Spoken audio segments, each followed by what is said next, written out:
오늘 말씀의 제목은 하나님의 주권과 섭리입니다. 제목에서 볼 수 있는 것처럼 하나님의 섭리에 대해서 좀 살펴보려고 하는데요. 섭리라고 하는 단어를 교회 밖에서는 별로 쓰지 않죠.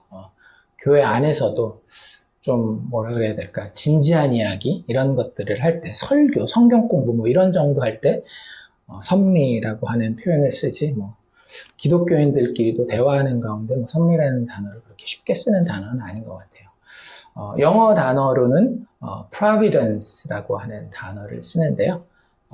정확한 영어 단어 뜻은 무슨 뜻인가 하면 미리 보다, 미리 알다 이런 뜻을 가지고 있어요.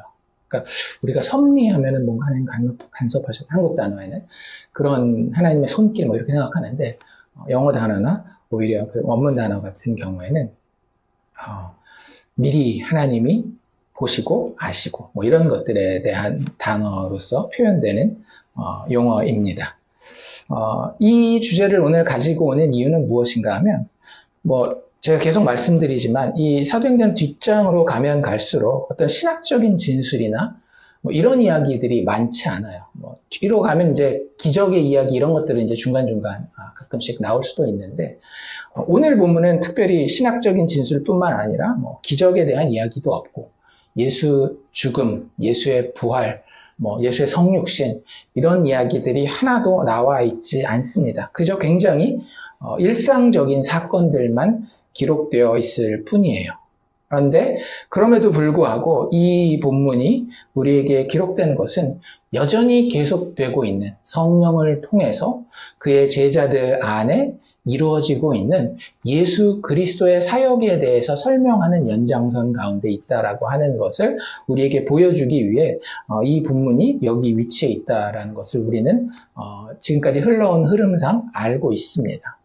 그래서 그것을 이해하고 그냥 흥미진진한 이야기, 이런 위기가 있었는데 이렇게 극복했는 어떤 소설의 그 스토리 라인, 줄거리만 가지고 우리가 이 본문의 의미를 삼는 것이 아닌, 진짜 하나님이 우리에게 영적인 의미로서 깨닫게 하시는 것이 무엇인지를 알게 하기 위해서 이 섭리라고 하는 부분에 대해서 오늘 생각해 보려고 합니다. 그래서 보통 섭리를 신학에서 정의할 때는 이런 표현들을 많이 써요. 섭리란 무엇이냐? 하나님의 계획을 이루기 위한 공급과 통제이다. 그래서 공급이라고 하는 표현은 영어로 provision이라는 표현을 우리가 많이 쓰죠. 통제는 control. 하나님이 뭔가를 우리에게 가져다 주시고 또 조정하시고 이런 것들을 섭리다라고 이야기를 하는데, 그렇게 하시는 이유는 우리를 위해서라기보다는, 우리는 그 수혜자가 될 수는 있지만 하나님의 계획을 이루기 위해서 그런 거라고 하는 거예요. 그래서 하나님의 계획을 우리가 조금 더 우리에게 와닿게 설명한다라고 한다면, 하나님의 계획은 자격 없는 죄인들의 구원이거든요. 그래서 섭리를 또 다른 사람들은 이렇게 표현합니다. 섭리란 무엇이냐? 하나님의 구원을 이루는 데 필요한 모든 공급, 인도, 보호, 교정, 물리치심 등 하나님의 배려의 역사를 섭리라고 한다라고 이야기를 해요. 그러니까 하나님이 공급하시고 도와주시고 이끌어주시고 이런 것들이 다 섭리라고 하는 거죠. 그런데 그 최종 방향성이 한 군데로 정해져 있다라고 하는 거예요. 뭐예요? 자격 없는 죄인들의 구원, 즉 나의 구원을 위해서 하나님이 행하시는 모든 것들, 때로는 공급하시고 때로는 앗아가시고 때로는 우리를 교정해 주시고 하는 이런 것들이 다 섭리라고 하는 겁니다. 그래서 존 메가드 목사님은 이런 이야기를 하셔요. 이 섭리라고 하는 것을 우리가 잘 인지하고 받아들이는 것이 굉장히 중요하다라는 이야기를 하면서 기적과 섭리를 이렇게 비교하시더라고요. 기적은 하나님께서 자연 법칙을 깨뜨리고, 원래 일상적으로 돌아가는 자연 법칙 있잖아요. 근데 그 자연 법칙을 깨뜨리고 초자연적인 방법으로 자연을 침범하는 것을 말합니다. 무슨 얘기인지 아시겠죠?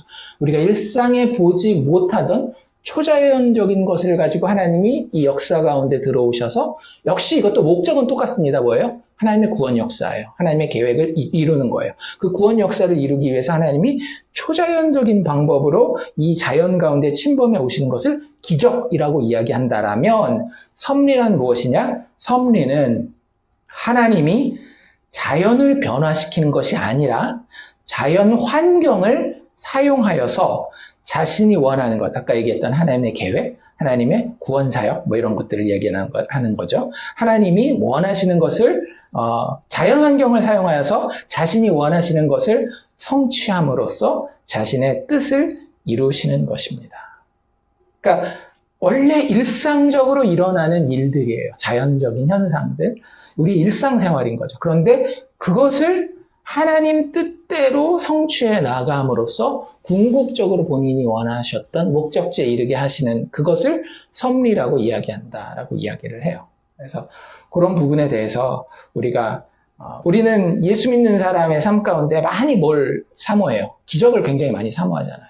하나님이 이런 어려운 환경 가운데에 기적적으로 역사하셔서 병을 낫게 하신다든지 뭐 이런 것들을 통해서 하나님이 역사하시고 그의 구원사역의 그림자와 현실을 이루어가는 것들을 원하는데 사실은 하나님은 기적으로 역사하시는 사례들보다도 섭리로 역사하시는 사실들이 많기 때문에 우리가 이 섭리에 대한 것들을 좀 잘 알고 더 많이 인지하고 그 가운데 하나님을 체험하는 것이 굉장히 중요하다라는 생각이 들어요. 왜냐하면 제가 그런 묵상을 한번 해봤어요. 그리스도인의 삶이란 무엇이냐? 그리고 그리스도인들은 신앙생활하면서 어떻게 신앙생활을 해야 되고 어떻게 기도해야 되는가? 이런 것들에 대한 생각을 좀 해보거든요. 제가 얼마 전에 성경 공부할 때 그런 질문도 했죠. 우리가 병 낫기를 위해서 기도할 수 있는 거 맞습니까? 재정적인 형편이 어려운데 재정적인 형편이 나아지기를 위해서 기도하는 것이 맞습니까? 이런 질문도 했었잖아요. 그래도 되는 겁니까? 사실 우리의 논리적인 정답을 이야기한다면 그것을 위해서 기도할 수는 있지만 기도할 필요는 없어요. 그렇지 않나요? 우리의 육체, 하나님께서 어차피 다 궁극적으로 더 나은 부활의 몸으로 회복시키실 것입니다. 우리의 돈, 이 땅에서야 가치가 있는 것들이지만 여기서의 숫자가, 여기서의 종이 쪼가리가 무슨 의미가 있기 때문에 우리가 그것의 영원한 의미를 위해서 기도할 수 있겠어요? 그럴 수 없어요. 사실은 믿는 사람들은 그게 맞는 겁니다. 믿는 사람은요, 오로지 뭘 보고 살아가는 거예요? 아직 보이지 않는 것을 보고 살아가는 겁니다. 그게 믿음의 정의 아닌가요? 보지 못하는 것들의 증거. 그게 믿음이라고 얘기를 했잖아요. 히브리서 저자도. 그렇기 때문에 우리는 모든 것들을 보이지 않는 것과 관계하고 보이지 않는 하나님과의 친밀한 교제를 위해서 살아가는 게 맞는 거예요. 그렇기 때문에 우리의 일상은요, 사실은 그것과 상관없는 것들이 너무나 많이 있습니다. 우리가 밥을 먹는다든지 친구를 만난다든지 심지어는 같은 기독교인들끼리 만난다 할지라도 다른 이야기하고 있으면 보이지 않는 것과는 전혀 상관없는 삶을 살아요. 그런데 하나님이 그 삶을 통하여서 우리에게 궁극적으로 보게 하시는 것은 보이지 않는 하나님이시고 그 보이지 않는 하나님이 이 땅 가운데에 우리가 가지고 있는 육체의 영역, 이 자연 현상을 통하여서 어떻게 주님이 실질적으로 보이지 않는 소망에 대해서 가르쳐 주셨고 우리를 그 가운데로 이끌어 가시는가를 보게 하는 것이 우리의 육체의 삶의 목적이거든요. 그렇기 때문에 우리가 기도하고 말씀 보고 예배하는 것을 중요하게 이야기하는 게 그거예요. 여러분들 예배 드리지 않으면 하나님에 대해서 진짜 하나님이 여기 계신 것처럼 그렇게 여기고 행동하는 일이 있습니까? 별로 없어요. 기도하지 않으면 하나님과 정말 대화하는 것처럼 막 이럴 수 있는 시간이 우리에게 얼마나 있나요? 말씀 듣지 않으면 하나님이 나에게 진짜 음성을 들려주시는 것처럼 그렇게 내가 좋은 의미에서의 상상이라도 할 수 있는 시간이 우리 인생에 얼마나 되냐고요. 그렇지 못하더라고요. 그렇기 때문에 우리의 그냥 평범한 일상 가운데에 예배하고 말씀 보고 기도하는 것은 정말로 중요한 행위가 되는 것입니다. 그리고 하나님은 그런 것들 가운데에 그러한 하나님과의 보이지 않는 하나님과의 영적인 교류가 일어나는 가운데에 자연계에서 본인이 하고 싶은 일들을, 그 영광스러운 은혜의 구원을 이루시는 일들을 해 나아가신다라고 하는 거예요. 그러니 사실은 우리가 우리의 질병을 위해서 기도하더라도, 우리의 물질의 형편을 나아지도록 기도하는 때에도 사실은 뭘 위해서 기도하는 거예요? 그것을 통해서 내가 보게 되어지는, 깨닫게 되어지는 보이지 않는 하나님에 대한 진리와 그분과의 더 깊어지는 친밀함을 위해서 기도하는 게 맞는 겁니다. 그것 자체가 최종적인 목적이 될 수가 없는 거예요. 그리고 그것의 확장이 무엇인가 하면, 우리가 일상적인 것을 위해서 기도하는 것의 확장이 무엇인가 하면, 우리의 일상생활을 그 영적인 눈으로 바라보는 거예요. 그걸 섭리를 깨닫고 섭리를 체험하는 삶이라고 이야기를 하는 겁니다. 그런 의미에서 섭리를 안다라고 하는 것은 굉장히 중요해요. 하나님이 나에게 때로는 이렇게 공급하시고, 이렇게 내 인생을 인도하시고, 나의 환경 가운데, 이런 어려움 가운데 나를 이렇게 보호하시고, 내가 잘못된 길로 갈 때에 그게 건강에 대한 육체의 습관이 되었건, 영적인 습관이 되었건, 나를 이런 식으로 교정하시고, 때로는 내가 원하는 것들이 있음에도 불구하고 그걸 물리치심으로 궁극적으로는 나를 배려하셔서 하나님이 원하시는 은혜의 구원 가운데에 들어가서 그것을 지금 이 땅에서부터 체험하게 하시고 영원히 그걸 누릴 수 있는 준비를 하게 하시는 데에 우리에게 꼭 필요한 것이 무엇인가 하면 하나님의 섭리에 대한 지식이요, 하나님의 섭리에 대한 체험이라고 하는 거예요. 그래서 그것을 우리가 볼 수 있는 굉장히 좋은 본문이 오늘 본문이다라고 하는 생각이 듭니다. 왜냐하면 실질적으로 여기는 믿지 않는 사람들이 봐도 충분히 이해할 수 있는 본문이거든요. 어떤 초자연적인 역사도, 그리고 하나님에 대한 이야기도 나와 있지 않아요. 예수 그리스도, 성령, 이런 이야기 오늘 읽으면서 발견하셨습니까? 발견하지 못해요. 하지만 이것도 역시 누구의 역사예요? 하나님의 역사예요. 성령을 통한 살아계신 예수 그리스도의 사역의 연장선상에 있다라고 하는 겁니다. 그분이 여전히 섭리하고 계시는 사도 바울의 자연적인 삶에 대한 진술이 오늘 우리가 읽은 본문이라고 하는 거죠. 11절부터 봤는데요. 간단하게 이 11절의 이야기는 뭐였어요? 11절은 이런 거였죠.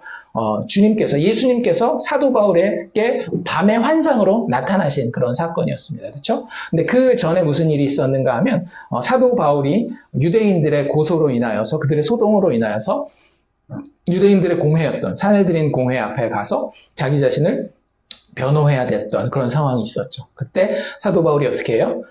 자기에게 굉장히 호의적이지 못한 그런 분위기 가운데에 그 무리가 사두개인들과 바리새인들로 나누어 있는 것을 보고, 바리새인들이 부활도 믿고 천사도 믿고 영도 믿고 이런 것들을 알고, 본인이 예수 믿는 믿음의 여러 내용 중에 하나인 부활에 대한 이야기를 함으로써 그 두 무리 사이에, 바리새인들과 사두개인들 사이에 다툼이 생기는 그런 상황이 있었습니다. 그래서 그들이 서로, 바리새인들은 그나마 이제 바울을 보호하려고 하고, 사두개인들은 어떻게 해서든지 바울을 처벌하려고 하는 가운데에 거의 사람이 찢길 정도까지 되는 것을 보고, 그 상황을 주관하고 있었던 천부장이, 우리 천부장 계속 봤잖아요. 그쵸? 그 시장 통해서 성전에서 사도 바울이 잡히는 그 장면부터 해가지고 천부장 계속 나왔는데 오늘 드디어 이름이 나왔습니다. 그쵸? 그 천부장 이름 혹시 기억나세요? 클라우디오 루시아라고 하는 이 천부장, 드디어 이제 이름을 밝히고 있는데, 천부장이 이 바리새인과 사두개인들 사이에서 찢길 뻔한 사도 바울을 구출해서 이제 자기 영내로 보호하고 있는 그 장면이 11절 배경이 되는 거예요. 그날 밤입니다. 그날 밤에 주께서 예수님을 얘기를 하시는 거죠. 환상 가운데에 바울 곁에 나타나셔서 뭐라고 이야기하셨다라고요? 담대하라. 주님이 주님의 백성들에게 나타나실 때마다 하는 말씀이라고 말씀드렸죠. 담대하라. 두려워하지 말라. 그게 왜 그럴 수 있겠어요? 그냥 상황이 나아질 것이다가 아니에요. 이미 이건 과거 시제이기 때문에 그래요. 종말론적 측면에서 하나님의 승리와 하나님의 완성, 그리고 그 백성들의 온전한 회복은 이미 완결된 사건이잖아요. 그렇기 때문에 그 보이지 않는 세계를 보게 하는 거예요. 이 격려함을 통해서. 그냥 조금 기다려봐. 네가 보이는 그 눈에 보이는 상황이 나아질 거야. 그런 의미가 아니라 보이지 않는 세계를 보아라. 죽음 너머의 저 영원한 세상, 예수께서 부활을 통하여 너희에게 전해주시는 그 왕국의 완성을 보아라. 너희가 담대하지 않을 수가 없다. 지금 보이는 것 때문에 낙담하거나 두려워하거나 의기소침하지 말아라. 너희의 눈에 보이는 상황이 어떻다 할지라도 내가 완성한 그 나라가 너희 눈에 마침내 끝날에는 보이게 되리라 라고 하는 그 격려를 해주시는 거예요. 담대하라. 그러면서 그것이 역사 가운데에서도 계속해서 하나님이 약속하신 대로 성취되어 갈 것을 이렇게 이야기하죠. 내가 예루살렘에서 나의 일을 증언한 것 같이 로마에서도 증언하여야 하리라. 그러니까 어떤 예언의 말씀이 우리에게 생각나야 돼요? 이 예수님의 격려의 말씀을 들을 때에 사도행전 1장 8절이 기억나야 됩니다. 오직 성령이 너희에게 임하시면 너희가 권능을 받고 예루살렘과 온 유대와 사마리아와 땅끝까지 이르러 내 증인이 되리라. 이게 교회사적으로도 이루어졌죠. 그렇죠? 예루살렘 교회에서 부흥이 일어나고 그 예루살렘 교회에서 흩어진 자들이 유대와 사마리아와 땅끝까지 가는 그런 일들이 벌어졌어요. 그런데 그 일이 하나님의 예언이라고 하는 것은 우리의 육체의 눈으로만, 물리적인 관점으로만 이해할 수 없다라고 말씀드리잖아요. 그렇기 때문에 한 번의 예언의 성취로 끝나는 것이 아닌 다중적인 예언의 성취로도 이루어지고, 때로는 그게 공동체 안에 성취되기도 하고, 똑같은 성취가 개인 안에서 다시 반복돼서 일어나기도 해요. 그러니까 여기서는 뭐에 대한 이야기예요? 사도 바울에 대한 이야기예요. 사도 바울의 인생 가운데는 그 예언이 어떻게 일어나고 있어요? 상징적인 성취가 아닌 문자적인 성취로 이루어지고 있죠. 지금 사도 바울이 예루살렘에 있어요. 그리고 나서 결국에는 어디까지 가게 돼요? 로마, 즉 그 당시에 땅끝이라고 하는 스페인을 향해 나아갈 수 있는 발판을 마련하는 로마까지 가게 되고, 우리 기독교 전승에 의하자면 로마에서 잠시 풀려난 이후로 스페인에 갔다 왔다라는 이야기까지 우리에게는 전해지고 있습니다. 그래서 그런 것들을 보면 하나님의 이 예수님이 나타나서 사도 바울에게 했었던 이 이야기는 하나님의 예언이 어떻게 지금 이루어지고 있으며 앞으로 분명히 이루어질 것인지를 이야기하고 있는 거예요. 내가 예루살렘에서 나의 일을 증언한 것 같이 어떻게 되리라? 로마에서도 증언하여야 하리라. 예루살렘에서 증언한 것은 이미 과거요, 현재 시제인 거죠. 그런데 그 이후에 계속 하나님께서 약속하신 그 일이 바울을 통해서 미래에도, 우리의 관점에서 봤을 때의 미래에도 여전히 이루어진다라고 하는 거예요. 그리고 나서 12절 말씀으로 넘어갑니다. 12절에서 어떤 표현으로 시작돼요? 날이 샘에. 이게 언제 이야기라는 거예요, 그러면? 바로 다음 날이에요. 며칠 지난 게 아닙니다. 바로 다음 날입니다. 어떤 일이 벌어지죠? 간단하게 우리가 요약하면 40명의 유대 열심 당원들이 유대인들 중에서도 특별하게 이 성전과 율법과 자기 백성들의 이 자부심이 너무나 강한 사람들이 40명이 모여서 바울을 죽이기 전에는 먹지도 않기로 맹세합니다. 그리고 그들이 그냥 결연하기만 한 게 아니라 계획을 다 세웠어요. 어떻게 해요? 굉장히 정치적으로 말이 되는 그런 계획을 세우죠. 대제사장들과 장로들에게 나아가서 그들도 바울을 굉장히 싫어한다는 것을 알고 있고, 그들도 바울을 어떻게 해서든지 해하려고 한다는 것을 알고 있기 때문에 그들에게 가서 그들도 책임을 벗어날 수 있고, 자기들이 목숨을 버려서 유대인들의 자존심을 세울 수 있는, 결행할 수 있는 이 두 가지를 합쳐서 사도 바울을 해하기로 결정을 하죠. 계획을 하죠. 그래서 대제사장들과 장로들에게 우리가 너희한테 피해가게 하지 않을 테니까 너희는 그냥 평범하게 이야기해라. 이 천부장에게 가서 거짓 재판을 요청하게 하는 거죠.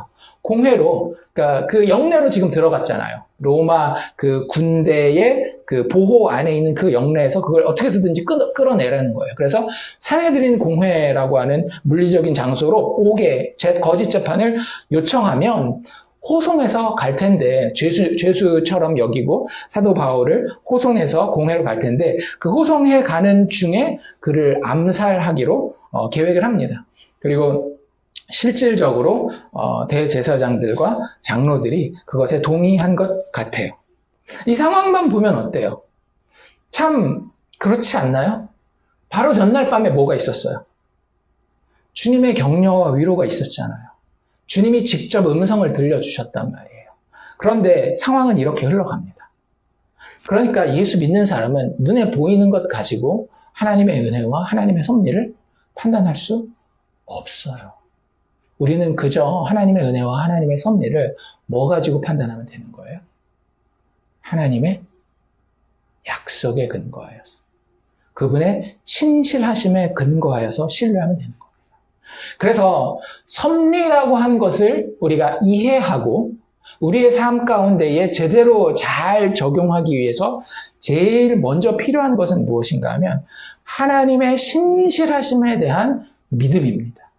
이것이 없이는 섭리라고 하는 개념은 그냥 신학적인 개념으로 저기 신학책 교과서에나 있는 거예요.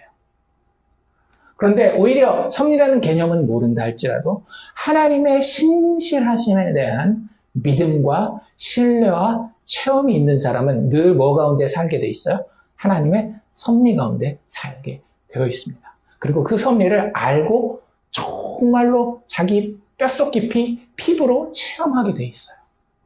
하나님이 정말 나에게 신실하신 분이십니까? 하나님은 계속해서 자기 자신을 성경에서 뭐라고 소개하고 있는가 하면 약속의 하나님이라고 소개해요. 구약의 모든 역사를 돌이켜볼 때 구약 백성들이 붙들었던 하나님의 별명이 뭡니까?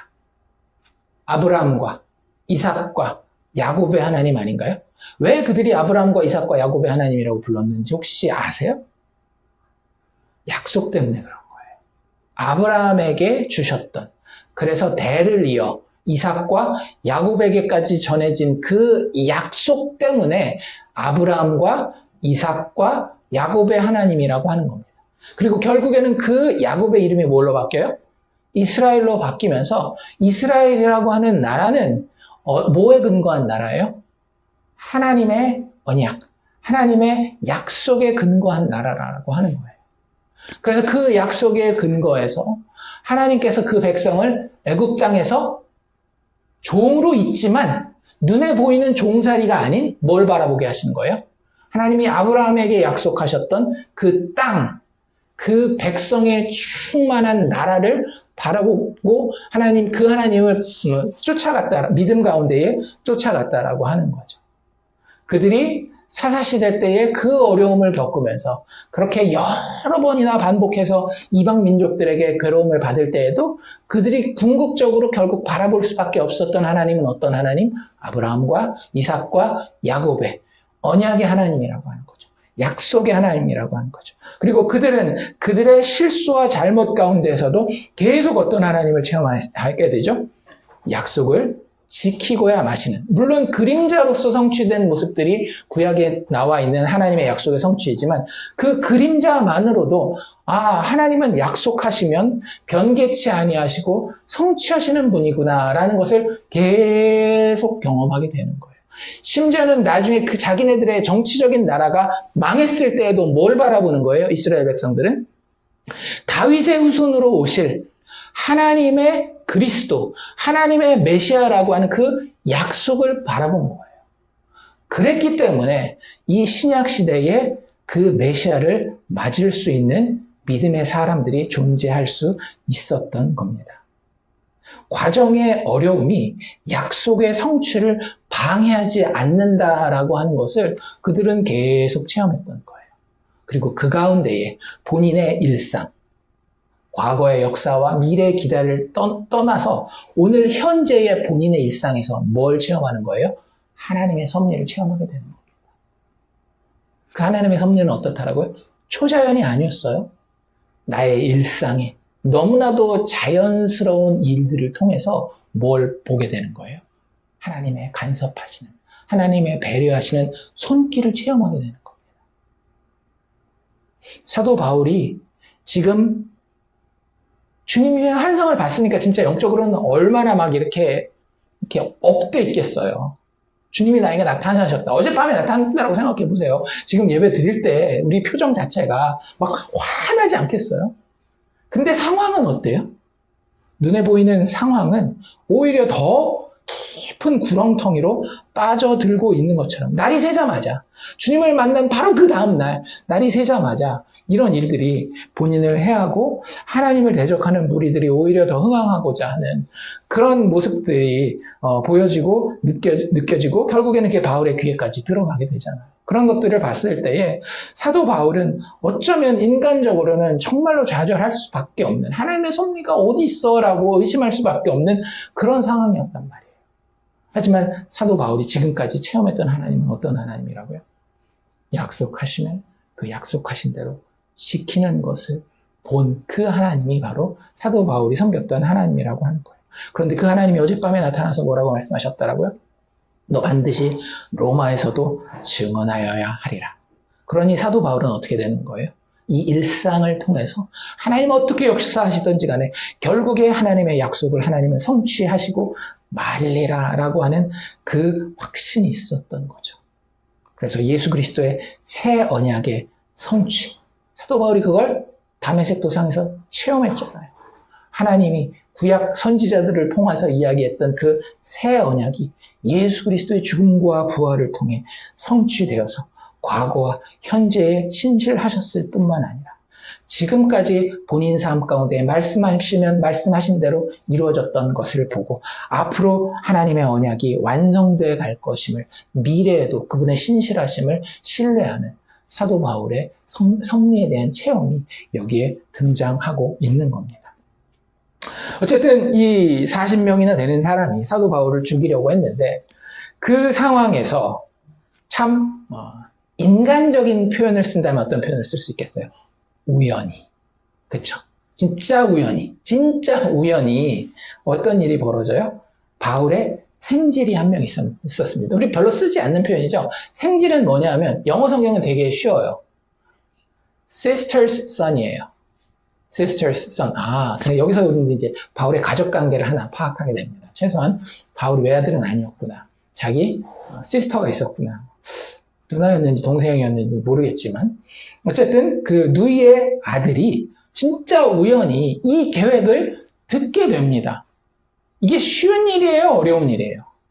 쉽지 않은 일이에요. 생각해보세요. 이 사람들이 이 계획을 비밀스럽게 계획했겠어요? 아니면 막 공공에게 다 드러내고 계획했겠어요? 정말 비밀스럽게 하지 않았겠어요? 이거 암살 계획입니다. 그것도 로마 정부를 속이고 어떤 한 사람을, 로마 시민을 죽이려고 하는 암살 계획이에요. 정말 비밀스럽게 했을 거예요. 물론 뭐 반말은 낱말은 쥐가 듣고 반말은 새가 듣나요? 거꾸로인지 그건 모르겠는데 무슨 말을 해서 이렇게 좀 새어나갈 수는 있겠죠. 하지만 굉장히 제한된 사람들만 알고 들을 수 있는 정보였다라는 거예요.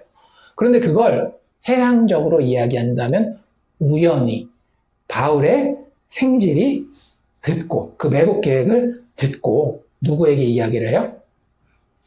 바울에게 이야기를 해요. 그러고 나서 바울은 누구에게 이야기를 하죠? 자기를 지키고 있는 백부장 중에 한 명에게 이야기를 합니다. 그러면 가능성은 몇 가지가 있어요. 두 가지가 있지 않나요? 백부장이 듣고 헛소리다 라고 생각하거나 진짜? 그런가? 해서 자기 위에 보고하거나 둘 중에 하나겠죠. 그렇죠? 그러니까 둘 다 일어날 수 있는 일이에요. 되게 자연스러운 일입니다. 사도 바울이 막 엄청나게 특별 대우를, 물론 로마 시민권이라는 게 알려지긴 했지만 굳이 뭐 이 사람이 해달라는 걸 그러니까 우린 다 해줘야 되겠다, 그런 상황은 아닌 거예요. 게다가 사도 바울이 이 자기 생질에 대한 이야기를 할 때 백부장에 대해서 지금 나를 암살하려고 하는 계획이 있다라고 얘기했어요, 안 했어요? 얘기 안 했어요. 모르나요? 이 백부장들과 유대인들이 어떻게 결탁되어 있는지 이런 것도 모르니까. 그러니까 이 백부장 입장에서는 그냥 갑자기 야, 이 사람을 청부장한테 소개해달라. 그러니까 뭐 자기가 해도 되고 안 해도 되는 일이란 말이에요. 그런데 이것도 우연히 어쩌다 보니까 백부장이 어떻게 해요? 이 바울의 생질을 천부장에게 소개하게 됩니다. 그렇잖아요. 그리고 결국 이 바울의 생질이 조카가 천부장 이름이 뭐라 그랬어요? 글라우디오 루시아에게 가요. 그러면 천부장도 똑같은 생각할 수 있지 않을까요? 아직 무슨 얘기 들은 것도 아니에요. 그리고 이 사람이 정말 자기 임무에 충실한 사람이라고 보기에는 조금 그래요. 왜냐면 앞에 보면 자기가 로마 시민권을 산 과정이라든지 사도 바울을 이렇게 지키는 과정이나 아니면 뒤에 편지 쓴 내용들 보면 상황들을 어떻게 해서든지 자기한테 조금씩 유리하게 이렇게 하는, 아주 막 정직하거나 막 책임감이 투철하거나 이런 사람은 아닌 것 같아요. 그런 사람이 이 사도 바울이 보내는 이 청년을, 생판 보지도 못한 이 청년의 말을 듣고 그걸 진지하게 받아들일 가능성은 역시 제가 봤을 때는 50%예요. 그런데 하나님 그것마저도 이용하시는 거 있죠. 이 사람이 정직하지 못한 사람이라 그랬잖아요. 그러니까 19절 말씀에 보면 되게 재밌는 표현이 있는데요. 천부장이, 이 글라우디오 루시아가 그의 손을, 이 청년이죠, 바울의 조카 생질 손을 잡고 물러갑니다. 그러니까 백부장이 이 청년을 데리고 왔는데 그 자리에서 말을 듣는 게 아니라 야 잠깐 나 좀 따라와봐 하고 손을 잡고 둘만 있는 곳으로 간 거예요. 손을 잡고 물러가서 조용히 묻되 내게 할 말이 무엇이냐, 이런 얘기를 해요. 이게 무슨 의미일까요? 잘 모를 수 있어요. 그런데 나중에 로마 총독들의 이야기들을 뒤에 이렇게 살펴보면 이게 혹시 이런 거예요. 뭐야? 아무래도 사도 바울은 지금 아직 죄인으로 판결을 받지는 않았지만 되게 불리한 상황 가운데 있잖아요. 자유의 몸이 아니란 말이에요. 그러면 이 사도 바울이 좀 더 좋은 대우를 받기 위해서 사도 바울을 서포트하는 사람들은 어떻게 하기가 쉬워요? 사도 바울에게 힘을 쓸 수 있는 사람들에게 뭔가 선물을 가져다 줄 수 있죠. 좋은 말로는 선물, 나쁜 말로는 뇌물. 그 뇌물 받는 일이 허다했어요. 실질적으로 이 뒤에 보면 실제 로마 총독들이 바울에게서 직접적으로 그런 것들을 기대하기도 합니다. 그러니까 이 천부장이 글라우디오 루시아가 아주 좋은 기회로 생각하고 쫙 손을 잡고 끌고 갑니다. 그러니까 하나는 그것마저도 이해하신 거예요. 야, 무슨 그런 말도 안 되는, 저 사람이 죄인, 아직 죄가 판결난 건 아니지만 죄 수신 분들 저렇게 있는데 그 사람이 보는 사람을 내가 왜 봐야 돼? 충분히 거절할 수 있었지만 그 사람의 부패한 속성을 하나님은 오히려 이용하셔서 바울의 조카의 말을 들을 수 있는 상황으로 이끌고 가시는 거예요. 정말 신기하고 재미있는 거죠. 그리고 그가 하는 이야기를 듣습니다.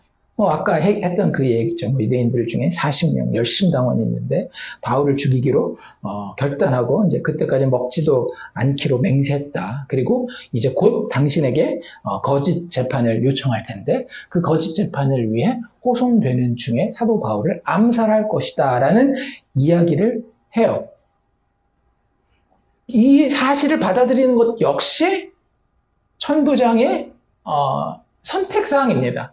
거짓말이야 하고 그냥 내버려 둘 수도 있는 거고, 진짜 하고 진지하게 받아들일 수도 있는데, 진짜 우연히도 어떻게 돼요? 우연히도 이 천부장은 바울의 생질의 보고를 진지하게 받아들입니다. 그리고 그것마저도 뭘로 사용해요? 자신의 정치적인 입지를 높이는 데 사용하기 위해서 이 얘기를 듣고 그거대로 조치를 한 거예요. 이게 되게 순수하지 않아요. 이게 편지를 읽어보면. 편지 뭐라고 나와 있어요? 26절부터 이게 편지를 그대로 옮겨놓은 거거든요. 그 당시에 편지 보통 어떻게 쓴다라고 그랬어요? 누가 쓴다? 누구에게 쓴다? 이렇게 나와 있다라고 그러잖아요. 사도 바울의 편지도 보면 사도 바울이 누구누구 교회에게 이런 얘기를 하는 것처럼 글라우디오 루시아는 총독 벨릭스 각하에게 문안하나니 이 사람이 유대인들에게 잡혀 죽게 된 것을 듣고 이거 들은 거는 사실이죠. 그렇죠? 근데 이 사람이 유대인에게 잡혀 죽게 된 것을 내가 로마 사람인 줄 들어 알고 군대를 거느리고 가서 구원하였다라고 이야기를 합니다. 진짜 그랬나요? 아니죠. 군대 거느리고 갔을 때 어땠어요? 이집트 사람인 줄 알았잖아요. 이집트 출신의 그 혁명가인 줄 알고 처벌하고 잡아들이려고 갔는데 가보니까 얘기하다가 사도 바울이 로마 시민권자구나. 그래서 자기랑 시민권 까고 넌 어떻게 시민권 얻었냐? 나는 돈 주고 샀는데. 그래서 나 원래 태어나면서부터요. 이런 이야기들을 하면 이 사람이 사실을 사실대로 진술하고 있는 사람이 아니에요. 오히려 이 상황마저도 자신의 내가 이렇게까지 로마 시민권자를 잘 보호하는 사람입니다라는 걸 상부에 어필하려고 하는 그 기회로 그걸 써먹고 있는 겁니다. 안 받아들여도 되지만, 이거 잘하면 내가 받아들여서, 뭐, 진짜 그 계획이 없었어도 이 편지를 보내는 것만으로써 윗사람들에게, 야, 이놈은 로마 시민을 진짜 잘 지키는 사람이구나. 이런 그 임팩트를 가질 수 있잖아요. 인상을 받을 수 있으니까. 그거 하려고 한 거예요. 그래서 뭐 그 고발 내용을 그렇게 보내요. 그리고 나서, 결국에는 그 편지와 함께 무엇을 준비하는가 하면 군대를 준비하죠. 여기 보면 몇 시에 준비를 하라고 이야기를 하는가 하면 제3시라고 23절에 나와 있는데요. 제3시에다가 보통 그 시간을 우리 시간으로 환산하려면 더하기 6을 하라고 말씀드렸죠. 더하기 6을 하면 몇 시예요? 밤 9시에 군대를 준비를 하라는 거예요. 그러니까 이 군대가 움직여서 사도 바울이 이동한다라는 것을 모르게, 그러니까 암살하려는 사람들이 전혀 눈치채지 못하게 일부러 이렇게 한 겁니다. 이 사람 되게 똑똑한 사람이 맞아요. 그래서 밤 9시에 군대를 470명을 대기시킵니다. 그래서 200명의 보병, 70명의 기병, 200명의 창병 해서 470명을 준비하고 그들의 보호 가운데에 사도 바울을 밤새 걸려서 가이사랴로 호송하게 돼요. 그러니까 이런 일의 진행을 보면 하나님의 섭리가 어떤지를 우리가 여기서 사실은 볼 수 있어요. 진짜 하나님이라는 표현 한 번이 잘 안 나오고 예수님, 성령님 뭐 이런 이야기 하나도 안 나오지만 우리는 여기서 뭘 볼 수 있는 거예요? 하나님의 섭리를 볼 수 있는 거예요. 제가 계속 말씀드렸잖아요. 우연히. 인간의 눈으로는 다 뭐예요? 우연히예요. 우연히. 어쩌다 보니까. 그런데 우리가 이 섭리를 이해하는 데 있어서 아까 되게 중요한 것 중에 하나가 하나님의 신실함을 우리가 분명히 믿는 거라 그랬잖아요. 또 하나 되게 중요한 게 뭐냐면 섭리를 우리의 삶 가운데 제대로 잘 체험하고 그것의 진짜 혜택을 제대로 받기 위해서 우리에게 또 한 가지 중요한 것은 뭐냐면 하나님의 주권이라고 하는 개념입니다. 세상 사람들은 이 일어난 일들을 다 뭘로 본다라고요? 우연히 어쩌다 보니까라고 봐요. 하지만 우리는 어떤 눈으로 바라봐요? 세상에 우연은 있다 없다? 없어요. 모든 것은 무엇 아래서 이루어지고 있는 거예요? 하나님의 주권 아래서, 주인 되신 하나님의 권리 안에서 계획되고 그대로 성취되어 가고 있는 거예요. 하나님의 주권이라고 하는 것이 섭리를 이해하고 체험하는 데 있어서 너무나 중요하다라고 생각합니다. 우리는 상황을 보고 판단하고 그 상황이 어떻게 되느냐에 따라서 때로는 자만하고 방종하거나 때로는 반대로 낙담하고 원망하기가 되게 쉬워요. 왜? 우리는 뭘로 보기 때문에 눈에 보이는 모든 현상을, 자연적인 현상을 그냥 저절로 우연히 일어나는 걸로 자꾸 보려고 하기 때문에. 근데 그렇지 않다니까요.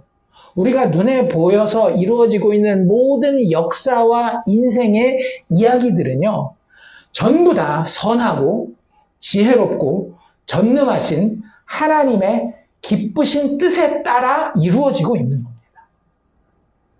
여기 바울에게 일어나는 이 모든 우연처럼 보이는, 그저 그냥 일어나는 사건처럼 보이는 이 모든 일들은 선하시며 지혜롭고 전능하신 그 하나님이 자신의 기쁘신 뜻대로 이 상황을 하나도 실수 없이 이끌고 가고 있는 현장이라고 하는 거예요. 그 사람들의 뭐까지 사용하셔서? 죄된 성품까지도 사용하셔서. 그게 하나님의 주권이라고 하는 겁니다. 물론 우리가 주의해야 될 게 있죠. 하나님에게 죄의 근원이라고 하는 누명을 씌워서는 안 돼요. 하나님은 아까도 그래서 제가 뭐라고 말씀드렸어요? 선하신 하나님이라고요. 그 선하신 하나님이 자신의 완전한 지혜로 모든 것을 이루실 수 있는 전능하심을 가지고 이끌고 가는 것이 하나님의 주권이며 그 결과로 우리에게 보여주는 것이 우리의 인생과 인류의 역사라고 하는 것입니다. 그렇기 때문에 우리가 정말로 아무것도 아닌 것처럼 생각하는 우리의 일상과 자연현상도, 진짜 오늘 12시에 비가 오는 것이나 천둥 번개가 치는 것, 정말로 작은 바람이 불어서 여기 있는 꽃잎 하나가 떨어지는 건 마저도 다 뭔 거예요? 하나님의 뜻의 성취를 향해 나아가고 있다라고 하는 겁니다. 세상 사람들은 그걸 이해할 수도 없고 설명할 수도 없어서 그냥 나비효과라는 이름 정도만 붙이는 거예요. 그런데 전능하신 하나님, 지혜로우신 하나님, 선하신 하나님은 온 우주와 만물을 그 손에 붙들고 지금도 운영해 나아가고 있다라고 하는 사실입니다. 그러니 거기에 하나님이라는 단어가 사용되지 않았다라고. 하나님이, 예수님이라고 하는 단어가, 뭐 십자가, 성령님, 이런 단어가 사용되지 않았다 할지라도 그것은 다 누구의 영역인 거예요? 하나님의 영역인 거예요. 예수 그리스도를 통해 죄인을 구원하시고자 하는 하나님의 구원 계획을 이루시는 데에 하나님이 하나도 낭비됨 없이 사용하시는 본인의 계획의 결과가 우리가 체험하고 있는 일상과 자연현상이라고 하는 거예요. 이런 굉장히 비슷한 예가 어디도 나오는가 하면 우리 얼마 전에 통독할 때 봤었던 에스더서에 나와요. 에스더에는요, 하나님에 대한 표현이 전혀 나오지 않습니다. 어떻게 에스더서 같은 책이 성경의 구약의 일부로 들어갈 수 있느냐라고 반문하는 학자들도 꽤나 많이 있어요. 실질적으로 그냥 모르는 사람이 에스더서를 보면 이건 다 무슨 책이냐면 유대 민족주의의 책이에요.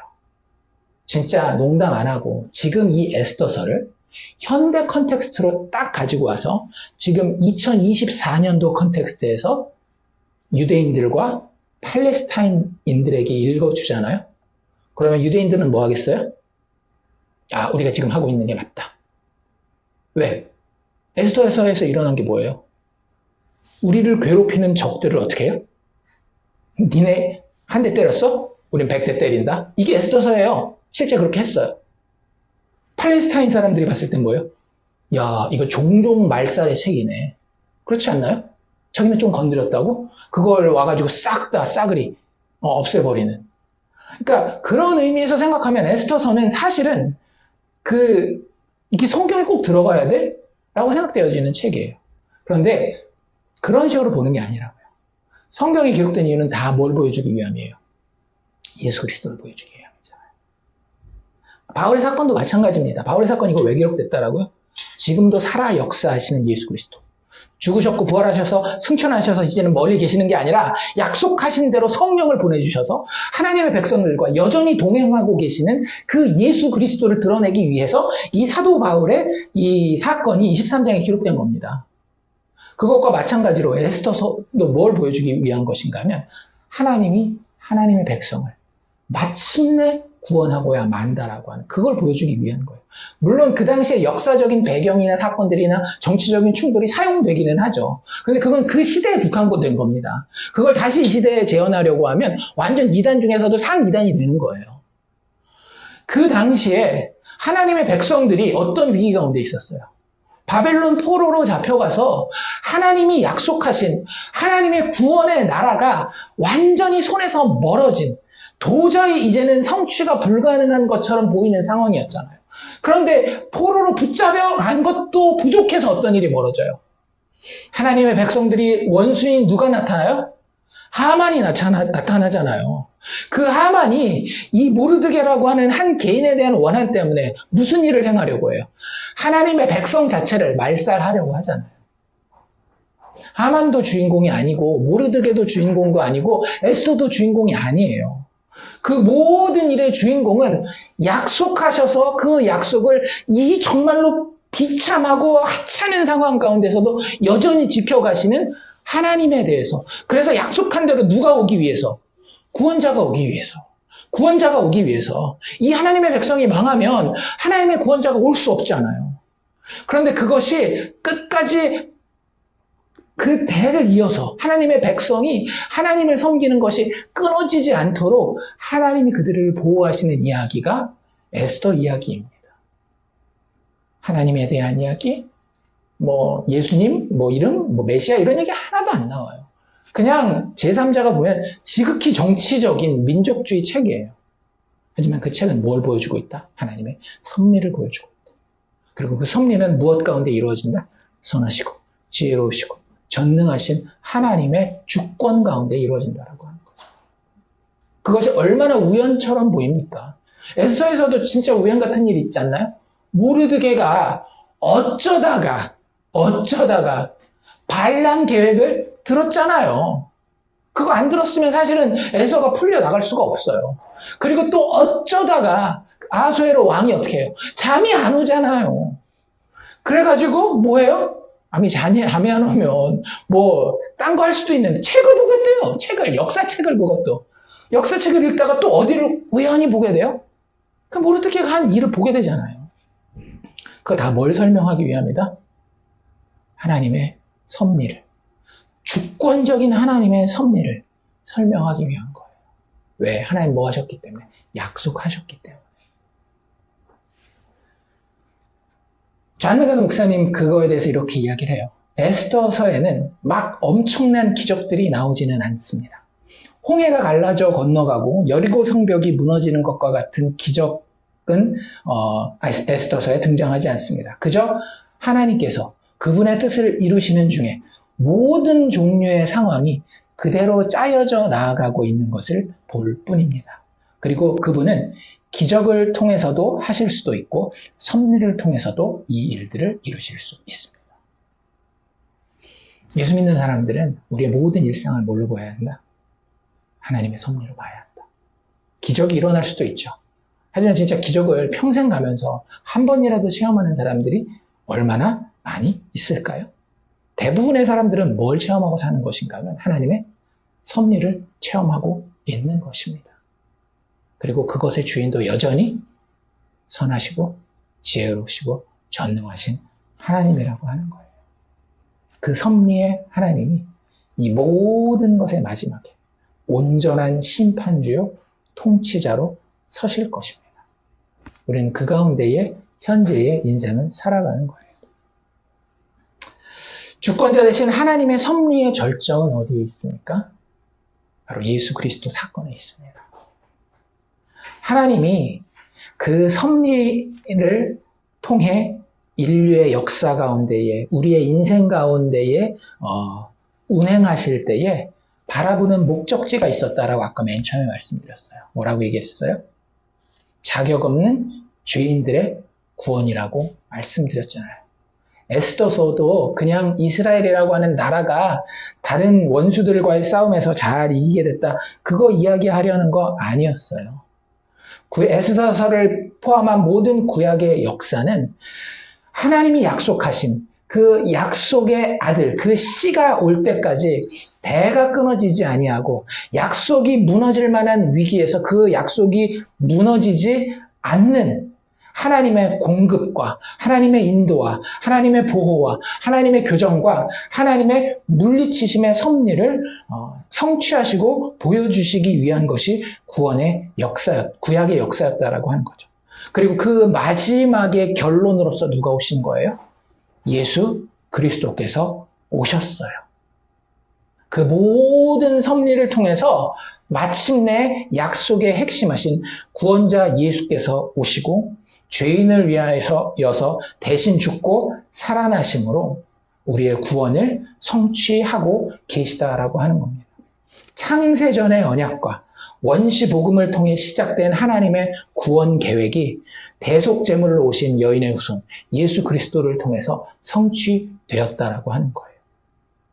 그 모든 과정이 하나님의 기적과 섭리였을 뿐만 아니라 그 이후로 이루어질 예수님의 재림 때까지 앞으로 이루어지게 될 AD 0년부터 주님의 재림의 그때까지도 역시 무엇이 이 모든 역사와 인생을 이끌어갈까요? 예수를 이 땅에 보내주신 하나님의 섭리와 기적이 우리의 인생과 역사를 이끌어간다라고 하는 것이 사도행전의 메시지입니다. 예수님이 이미 오셨어요. 하지만 그 예수님은 하늘에 올라가셨을 뿐만 아니라 어떻게 하셨다라고요? 성령을 우리 각자에게 보내주심으로써 우리의 삶 가운데 지금도 역사하고 계시다라는 거예요. 그리고 우리 삶 가운데 우리의 인생을 하나님의 주권을 가지고 섭리 가운데 이끌고 가고 계시다라고 하는 거예요. 그러니 오늘 우리 아침에 먹은 저 메뉴도, 점심 때 먹게 될 그 메뉴도, 저녁 때 먹게 될 메뉴도, 내일 나아가서 만나게 될 사람도, 우리가 감당해야 할 일들도 다 그 예수께서 하나님의 주권을 가지고 우리의 삶 가운데 역사하셔서 우리 안에 이루기로 약속하신 구원의 완성을 향해 이끌고 나아가는 과정이라고 하는 사실을 우리는 반드시 기억해야 되는 거예요. 그 과정 가운데 하나님은 우리를 자신의 형상을 따라 점점 닮아가게 하시고 예수 그리스도의 장성한 분량에까지 자라가게 하시고 부족하더라도 우리를 그 복음의 증인으로 세워 나아가시는 것입니다. 사도 바울이 딱 그 현장 가운데에 있는 거고요. 다시 한번 존 맥아더 목사님의 말씀을 한번 제가 더 인용하기를 원하는데요. 이렇게 이야기를 하셔요. 여러분은 성경을 읽으면서 하나님이 내려오셔서 이렇게 하셨다라는 기록을 몇 번이나 읽습니까? 그것들은 기적의 이야기입니다. 반면 성경에서 누구누구가 이렇게 했고 누구누구가 저렇게 했고 또 이 사람들은 이렇게 했고 저 사람들은 저렇게 했다라고 하다가 갑자기 모든 것이 하나님의 원하시는 대로 이루어졌다라고 하는 기록은 몇 번이나 읽으셨습니까? 한번 성경 읽은 것들 잘 생각해 보세요. 성경 이야기하는 거. 의외로요, 성경에 기적의 이야기보다 무슨 이야기가 더 많이 나오는가 하면 섭리의 이야기가 훨씬 더 많이 나와요. 그것이 기적과 섭리의 차이입니다. 기적은 하나님이 자연계를 초자연적으로 침범하는 것입니다. 섭리는 하나님께서 초자연적으로 자연적인 것들을 사용하여 당신의 뜻을 이루시는 것입니다. 그렇게 한번 오늘 이 말씀을 통해서 하나님의 섭리에 대해서, 특별히 예수께서 지금도 역사하고 계시는 그분의 섭리에 대해서 우리가 잘 묵상해 볼 수 있으면 좋겠습니다. 우리의 일상과 인생을 살아가면서 예수 안에 섭리하고 계시는 하나님을 과연 나는 경험하고 있는가? 그분 약속대로 우리 죄를 위해서 죽으셨을 뿐만 아니라 다시 살아나셨고 올라가시면서 우리에게 다시 약속을 주셨어요. 내가 너희에게 성령을 보내리라. 그러면 너희와 내가 동행하리라. 약속하셨단 말이죠. 그리고 그분은 구약의 역사와 전혀 다르지 않게, 아니 오히려 더 영광스럽게 지금 오늘의 일상의 삶에서도 당신의 기적과 섭리를 통하여 우리의 삶에 역사하시는 줄 우리가 보게 될 것입니다. 만약에 우리의 영적인 눈이 세상에 보이는 것들로 인하여서 어두워졌다라고 한다면 오늘 이 바울 사건을 읽으면서 지금도 살아 역사하시는 나의 구원자 예수 그리스도 하나님의 섭리를 바라볼 수 있기를 원합니다. 성령의 인도하심 가운데에 지금도 신실하게 자격 없고 능력 없는 죄인을 그 구원을 이루기 위해서 공급하시는 하나님의 배려와 섭리를 늘 알고 담대함 가운데에 감사하며 살 수 있는 우리가 되기를 주의 이름으로 축원합니다.